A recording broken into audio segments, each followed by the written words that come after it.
DA নিয়ে একটি অত্যন্ত গুরুত্বপূর্ণ খবর আজকে 29শে জুন সামনে আসছে। দেখুন, খবরে হেডলাইন করা আছে, ডিএ নিয়ে মামলায় শিক্ষক, পৌরসভা, পঞ্চায়েত কর্মীরা আশ্বাস দিয়ে সরকারি অনুদানপ্রাপ্ত বিদ্যালয়ের শিক্ষক ও স্বায়ত্তশাসিত প্রতিষ্ঠানগুলির কর্মচারীদের ডিএ নিয়ে সরকার কোনো ইতিবাচক পদক্ষেপ নেয়নি। রাজ্য সরকারের বিরুদ্ধে এবার আদালতের দ্বারস্থ হচ্ছেন শিক্ষক সংগঠন, এবিটিএ, এবিপিটিএ, পঞ্চায়েত পৌরকর্মীরা।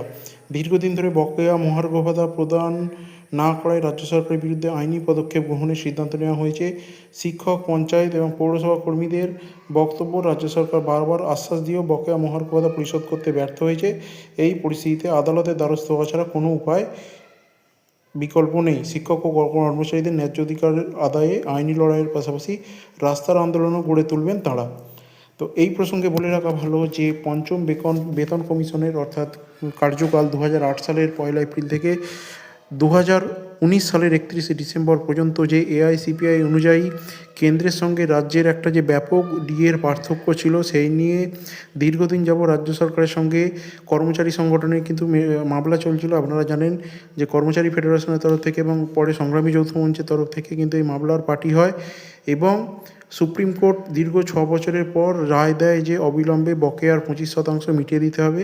সেই প্রসঙ্গে কিন্তু গত বিধানসভা ভোট ঘোষণা জাস্ট কিছুক্ষণ আগে আমাদের বিগত মুখ্যমন্ত্রী মমতা বন্দ্যোপাধ্যায় 13ই মার্চ ঘোষণা করেন। তিনি পোস্ট করেন ফেসবুকে যে ডিএ 16 সাল থেকে 19 সাল পর্যন্ত যা বকেয়া আছে সেটি মিটিয়ে দেওয়া হবে এবং গ্রুপ সি এবং গ্রুপ ডি এর ক্ষেত্রে এবং অবসরপ্রাপ্ত কর্মচারীদের ক্ষেত্রে সেটি সরাসরি অ্যাকাউন্টে দেওয়া হবে। বাকি এ বি সি অ্যাকাউন্টের ক্ষেত্রে এ বি সি টাইপ কর্মচারীদের ক্ষেত্রে কিন্তু সেটি পিএফ অ্যাকাউন্টে দেওয়া হবে 6 মাস বাদে। কিন্তু যে তারপর গ্রুপ এবিসিদের যে হিসেবটা করা হয়েছিল সেটি কিন্তু দেখা যাচ্ছে যে কারোর 100 টাকা প্রাপ্য হলে তাকে 45 থেকে 50 টাকা হিসেব দেখিয়ে দিয়েছে সরকারের হিসাব অনুযায়ী। সেটা কিন্তু পূর্ণ হিসাব 2016 সাল থেকে 2019 সালের মধ্যে। কিন্তু তারপরে কিছু অবসরপ্রাপ্ত কর্মচারী 2016 থেকে 2019-এর মধ্যে বকেয়া পেলেও যে গ্র্যান্ট ইন এডের যে কর্মচারী তারা অবসরপ্রাপ্ত বা চাকরিজীবী কেউ কোনো একটি পয়সাও কিন্তু বকেয়া পাননি।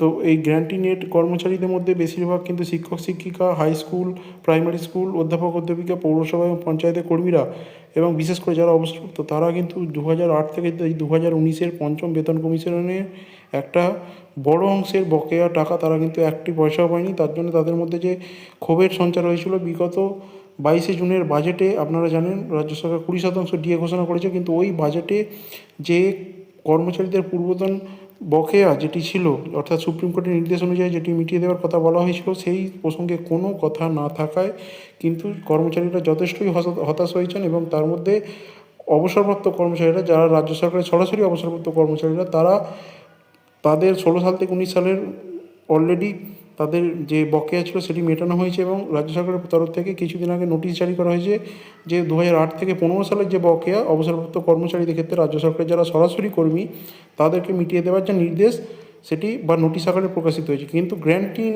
এড কর্মচারীদের একটি পয়সাও মিটিয়ে দেওয়ার কোনো রকম কোনো বিজ্ঞপ্তি প্রকাশিত আজ অবধি হয়নি, যার জন্য তাদের মনের মধ্যে একটু তীব্র ক্ষোভ জমা দিয়েছে। সেই তীব্র ক্ষোভ থেকেই কিন্তু এই মামলার পথে এগিয়ে যাচ্ছে এবিপিটি এবং অন্যান্য সংগঠন এবং সেখানে দেখা যাবে যে হয়তো আগামী সপ্তাহে তারা মামলা হয়তো নথিভুক্ত করতে পারে সুপ্রিম কোর্টের ক্ষেত্রে। সেক্ষেত্রে দেখা যাক এই সুপ্রিম কোর্টের দীর্ঘ লড়াইয়ের পর আবার সুপ্রিম কোর্টে রাজ্য সরকারকে টেনে নিয়ে যাওয়া যায় কিনা বা সুপ্রিম কোর্টে যাওয়ার আগে রাজ্য সরকার সদিচ্ছার সঙ্গে এটি মিটিয়ে দেয় কিনা, সবটাই এখন মামলার ভবিষ্যতের উপর নির্ভর করবে। সেটি জানা যাবে বা রাজ্য সরকার যদি আগাম কোনো নোটিশ জারি করে দেয় তাহলে হয়তো মামলা করার প্রয়োজন পড়বে না। তাই সমস্ত আপডেট জানতে বা এই সংক্রান্ত যে কোনো আপডেট সবার আগে পেতে কিন্তু চ্যানেলটি অবশ্যই সাবস্ক্রাইব করে রাখবেন। ধন্যবাদ।